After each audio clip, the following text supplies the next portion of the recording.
Bom, eu estou recebendo aqui um amigo, um grande cara, um empresário, mas desses que ajudam a sociedade e ajudam muito, sem você saber. É o presidente da Fiesp, o Paulo Scaff. Bom dia, Paulo, é um prazer falar contigo, espero que esteja tudo bem com você e família.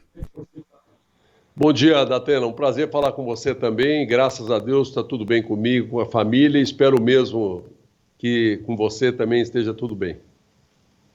Aqui tudo bem, graças a Deus. Paulo, você preside a Fiesp e nós estamos precisando mais do que nunca de ajuda dos empresários nesse momento, que aliás nunca negaram ajuda quando foi solicitado os bons empresários, né?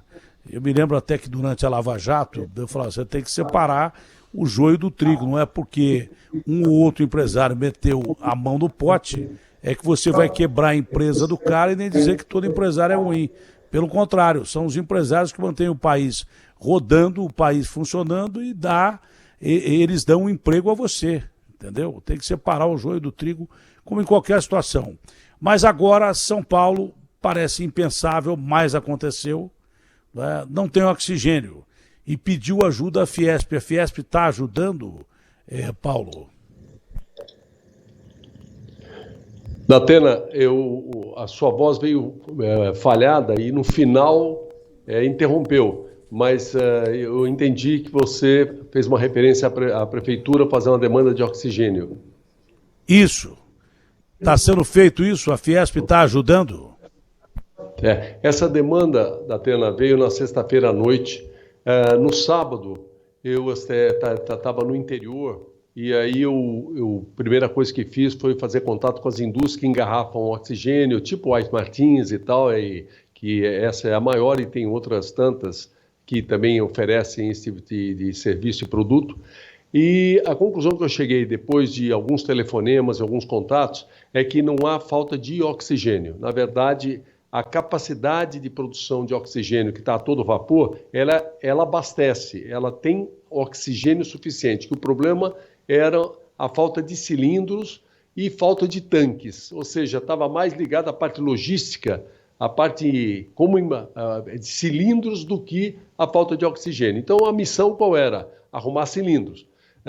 No próprio sábado, eu fiz contato com a nossa diretoria do Senai de São Paulo. A primeira ação que nós fizemos concreta foi determinar que fosse feito um levantamento de quantos cilindros de oxigênio nós tínhamos nas nossas escolas do Senai. Só como uma explicação rápida, o cilindro para uso medicinal é o verde e o cilindro para uso industrial é preto, mas a Anvisa liberou o cilindro preto para uso medicinal. Naturalmente, nós teríamos que mandar o cilindro de uso industrial para a empresa que faz esse processo de engarrafamento, que ela vai fazer um processo de limpeza no cilindro e fica adequado com toda a segurança para uso medicinal. Então, o primeiro passo foi esse, e nós identificamos, a Prefeitura de São Paulo havia nos pedido 250 cilindros, que na opinião deles, eu pessoalmente falei até com o secretário da Saúde para ter certeza que esse seria um número que contornaria a situação da Prefeitura da cidade de São Paulo. Foi isso que o secretário me reafirmou, e aí nós já providenciamos e já arrumamos os 250 cilindros no sábado mesmo, e vamos estar entregando para a empresa White Martins essa semana,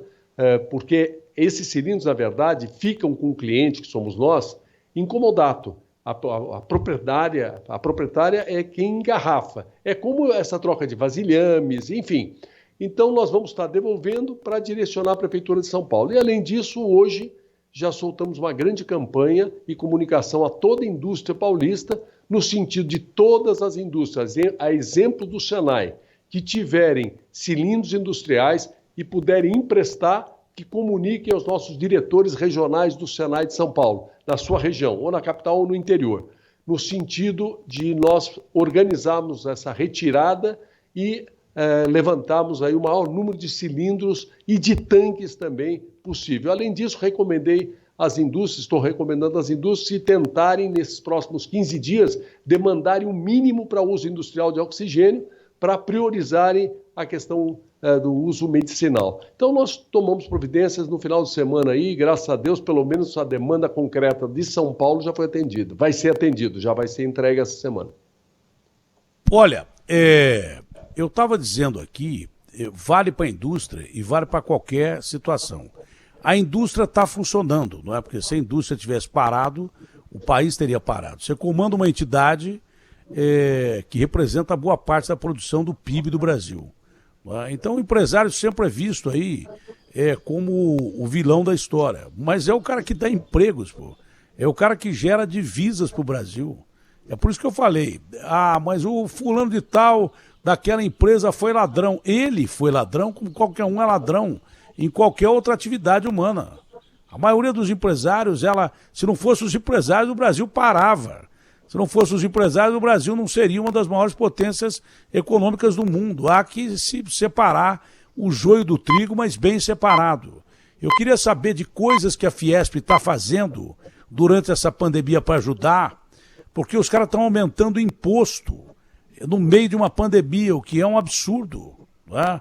Quanto à luta aí do governo federal para zerar imposto sobre combustíveis, os estados aí estão tomando iniciativa de aumentar imposto para gente que não está funcionando. E você, como empresário, sabe que o pequeno, o médio empresário, sem funcionar, ele não tem dinheiro nem para pagar água, luz e funcionário, quanto mais pagar imposto alto. E nem sei se pagar imposto durante a atividade dele fechada. Então, a sua opinião sobre isso como empresário, grande empresário que representando uma grande entidade, a maior do Brasil, e o que é que a Fiesp está fazendo para ajudar durante essa pandemia que a gente não sabe que está fazendo, porque deve estar ajudando para caramba. Obrigado, Datena, pelas referências. Realmente, o empreendedor, o empresário, ele é um guerreiro que carrega o piano nas costas, sob a sua responsabilidade, o seu risco, e não tem hora, não tem dia, é madrugada, é sábado, é domingo, enfim, você conhece bem isso, e se ele não fizer direitinho, ele não sobrevive. O piano vai e afunda ele e dá lugar a outro para funcionar. Não é como o Estado que, fazendo bem ou mal, está lá e continua. Em relação às ações, só para terminar, as ações ligadas à Covid, além dessa questão de busca de cilindros para não faltar oxigênio no nosso estado e no Brasil, a movimentação eu vou provocar para que a gente consiga uma movimentação que tente ajudar o Brasil, outros estados também, em relação aos cilindros, que está ligado a não faltar oxigênio. Além disso, nós voltamos a recuperar os respiradores. O ano passado, o Senai recebeu de hospitais públicos respiradores quebrados. Quando o hospital público quebra um respirador, tem um procedimento, muitas vezes não tem recurso, fica encostado, enfim. Nós somos rápidos, então a gente pega o respirador, as nossas custas e colocamos em ordem e devolvemos. Fizemos isso com centenas de respiradores no ano passado, a custo zero.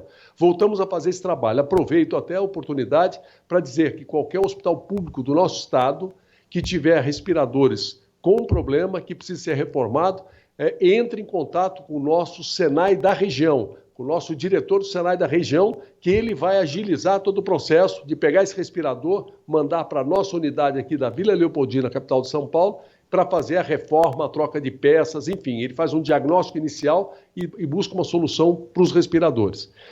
Em relação a esse momento, eu vi uma bela campanha que a Band, você, na semana passada, estavam lançando, porque de alimentação, de comida para as pessoas numa situação dessa delicada. E eu quero dizer que também todas as unidades do SESI de São Paulo estão e vão se agilizar cada vez mais a aceitar doações de alimentos, e nós vamos fazer com que chegue na mão daqueles que precisem. Só lembrando, no ano passado, nós chegamos a produzir 230 mil refeições por dia nas nossas 110 cozinhas industriais. Nesse momento não dá para fazer isso, porque as aulas vão e vêm, e nós precisamos para os alunos. Não estamos com as cozinhas industriais disponíveis como estávamos no ano passado. Então, nós estamos recolhendo alimentos e estamos apoiando 100% essa movimentação da Band, essa movimentação, esse trabalho que você lançou a semana passada sobre comida para quem precisa. Não é? E queria, em relação ao imposto, muito rapidamente, você tem razão, lamentavelmente, o Dória, o que ele fez para as empresas do Estado de São Paulo foi só aumentar imposto. Não deu nenhum alívio de de prazo, não aliviou em nada, não só agora, mas durante o ano passado inteiro. A única atitude dele foi aumentar impostos a milhares de produtos. Isso não só prejudica as empresas, como o consumidor, porque quando você aumenta o imposto, aumenta o custo, acaba indo para o preço e o consumidor paga o pato. Até de agulhas e seringas ele aumentou o imposto. E agora tentou aumentar de ovo de Páscoa, de última hora, e se conseguiu uma liminar para impedir, no caso específico de ovos de Páscoa. Então, lamentavelmente, falta uma sensibilidade tremenda, pede para todo mundo ficar em casa e por deficiência não dos cuidados das empresas, porque as empresas estão com seus protocolos muito rigorosos, os shoppings estão rigorosos, o comércio está rigoroso, por falta de competência no transporte público. Esse é o maior risco. Mais uma vez, recai a incompetência do Estado em fazer as coisas que deveria fazer e como deveria fazer. Uma situação tão crítica aqui, eu quase dei uma risadinha aqui, porque você sabe que essa história de imprensa livre não tem nem aqui, nem na China, nem em lugar nenhum do mundo. Esse negócio de imprensa livre até a página 12. Então, como o momento requer, eu estou sendo mais comedido. Como o momento requer, se é que você me entende, eu tento ser mais comedido. Mas é uma sacanagem você aumentar imposto do coelho da Páscoa, não. Quando você aumenta imposto do coelhinho, aí é uma sacanagem que não tem tamanho. Daqui a pouco vão cobrar imposto, o IPVA do trenó do Papai Noel. Daqui a pouco o Papai Noel vai ter que pagar IPVA e ele vai ser cobrado na justiça se ele não pagar. Vai ter que pagar imposto sobre a produção de brinquedo do Polo Norte, entendeu? E vão fiscalizar as rendas do Papai Noel e daí por diante. Só falta sacanear o coelho da Páscoa, aí é brincadeira, né? Num momento terrível como esse, em que a criança pode ter pelo menos uma alegria, crianças que já estão ficando dentro de casa, tanto tempo, estão estressadas e tal, se sacanear o coelho da Páscoa é terrível. Eu estou conversando com uma das pessoas mais importantes do Brasil, isso não tem dúvida nenhuma. É um cidadão tão simples que nem parece que tem essa importância que tem, e tem mesmo. Ele sabe disso, mas é um cara simples demais. Você faz parte do Conselho de Segurança Nacional do Brasil. Foi colocado pelo presidente da República para o Conselho de Segurança Nacional do Brasil. Não é? Ninguém chega a um ponto desse se não tem essa importância. E o Conselho de Segurança Nacional do Brasil é importantíssimo, principalmente no momento que nós estamos enfrentando uma crise terrível no aspecto não só da patologia, de muita gente morrendo, talvez sem condição de ser atendida, né? Muita gente ferida nos hospitais, famílias sofrendo, mas do outro lado tem a parte que lhe cabe nesse latifúndio também, que é a parte econômica. Você sabe, dentro da economia, o quanto está grave a situação do trabalhador brasileiro e a fome que muita gente está passando, não é? Faz parte do Conselho de Segurança Nacional. Já houve alguns princípios de saques em 2 mercados em São Paulo semana passada. O governo deve estar atento à situação que nós estamos enfrentando, muito atento à situação que nós enfrentamos.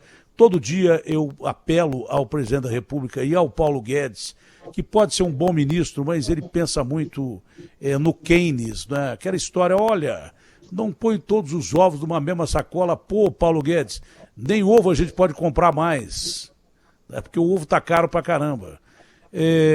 O governo pensa em aliviar um pouco mais a situação do povo brasileiro para que não haja uma convulsão nacional, porque não combina povo faminto, que tem que cumprir restrição, que não cumpre porque está morrendo de fome, e se faltar mais alimento, está na cara que a situação vai degringolar. Eu me lembro que ano passado o doutor Sarrubo, procurador-geral do Estado, avisou a Prefeitura de São Paulo, disse assim, olha, o centro de São Paulo aí está cheio de gente sem teto, pessoas sem lugar para morar, que daqui a pouco vai morrer de fome mais do que já está morrendo e vai começar a entrar em loja e mercado. Eu me lembro direitinho disso. A gente não está longe de viver uma situação grave no Brasil.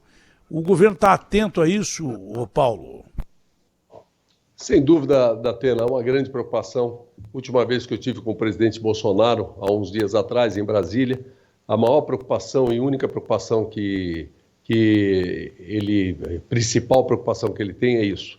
É realmente a necessidade que alguns brasileiros estão passando, a necessidade, até o risco de passar fome. Por essa razão que o governo federal, ano passado, fez a ajuda emergencial. Esse ano aprovou e, a partir do mês de abril, deve operacionalizar, salvo engano, por 4 meses, uma nova ajuda emergencial, que é uma forma de dar uma mão nessa situação.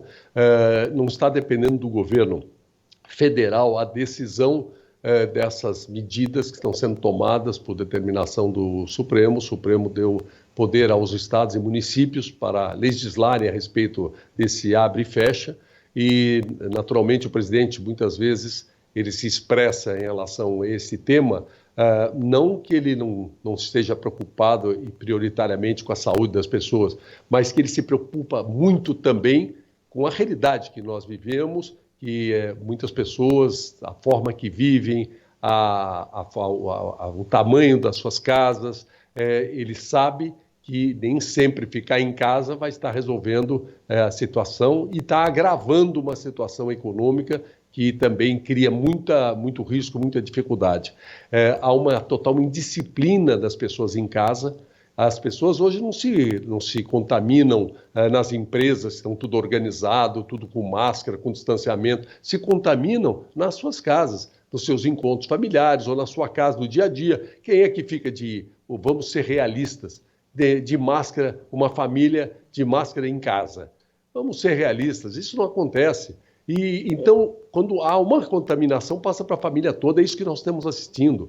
Hoje, Datena, eu saí da minha casa, salvo engano, em torno de 6 e pouco da manhã, ou 6 horas, não lembro agora, eu vi um barulhão, pancadão estava lá. Então, as festas estão acontecendo, as festas não autorizadas, clandestinas, e vai lá ver se o pessoal está de máscara. Então, na realidade, hoje, você tem a economia parada, mas aonde as empresas, sejam elas industriais, comerciais, um shopping center, certamente você foi esse ano alguma vez num shopping center, eu estive também para acompanhar, olhar vitrines e tal, e eu me senti muito seguro. Então, no entanto, tudo isso fica fechado e a indisciplina nas casas, junto com a família, festas, encontros, transporte coletivo, baladas. Transporte coletivo. Transporte coletivo. E o transporte é um absurdo que é isso. O principal problema que impede de chegar no trabalho. Não, mas também não tem distanciamento, não tem escalonamento de horário de quem está precisando trabalhar, não tem nada disso. A frota é reduzida, a frota municipal foi reduzida, o que é um erro grave, você não rodar com 100% da frota. É um absurdo, isso é lamentável. Agora, Paulo, você também é um político, é a última pergunta para encerrar. Para encerrar, essa é a última pergunta. No meio de uma pandemia só faltava uma polarização e apareceu um meteoro. Esse meteoro apareceu. O Lula foi liberado para concorrer às eleições e, de repente, o meteoro chegou. Era tudo que não precisava para o Brasil se meter numa encrenca de uma polarização. E parece que a polarização já começou. Isso não é ruim para o Brasil num momento como esse? Datena, eu vou te falar com sinceridade. É um absurdo a gente ficar com polarização, com qualquer coisa ligada à eleição de 2022, num momento como esse, onde a gente tem gente morrendo pela Covid, gente morrendo por falta de comida, a economia parada, todo mundo meio perdido, uma situação totalmente... uma encrenca que não é só brasileira, é mundial. Não dá nem para pensar em eleição do ano que vem. Eu deveria ser proibido falar de eleição nesses meses até nós sairmos dessa situação. O governo está correndo atrás de vacinas, diferente de que muita gente acha ou pensa ou não tem informação. O Brasil, em números absolutos, é dos primeiros países do mundo em números absolutos de vacinação e tem uma programação de quase 500 milhões de doses até o final do ano. A nossa pressa é os próximos 60, 90 dias, mas tudo indica que nós vamos ter 50, 60 milhões de brasileiros vacinados, 70 milhões de brasileiros nos próximos 2, 3 meses. Eu quero lembrar que quando você toma uma AstraZeneca, a segunda dose é 3 meses depois. Quem for vacinado em abril, em maio, em junho, a segunda dose é só no segundo semestre. Dá tempo de produzir mais. Enfim, eu creio que, apesar de nós estarmos vivendo aí o pior momento agora, mas se Deus quiser, dentro de 2 ou 3 meses, nós vamos estar num outro cenário completamente diferente, até porque milhões de pessoas também vão ter o anticorpo natural por terem tido a doença e outras milhões por terem sido vacinadas. Na hora que estiver nessa situação, no segundo semestre, com a pandemia sob controle, com a economia retomando, aí vamos pensar em eleição. Até lá, eu vou te contar, precisa ter estômago para ficar falando de eleição de 2022 nesse momento que nós estamos vivendo. Eu não tenho esse estômago. Paulo, foi um prazer falar contigo, ótimo dia, Deus lhe proteja, a família, saúde a todos. Um abraço grande. Amém, igualmente, viu? Tudo de bom, foi ótimo falar contigo também. Obrigado a todos pela atenção.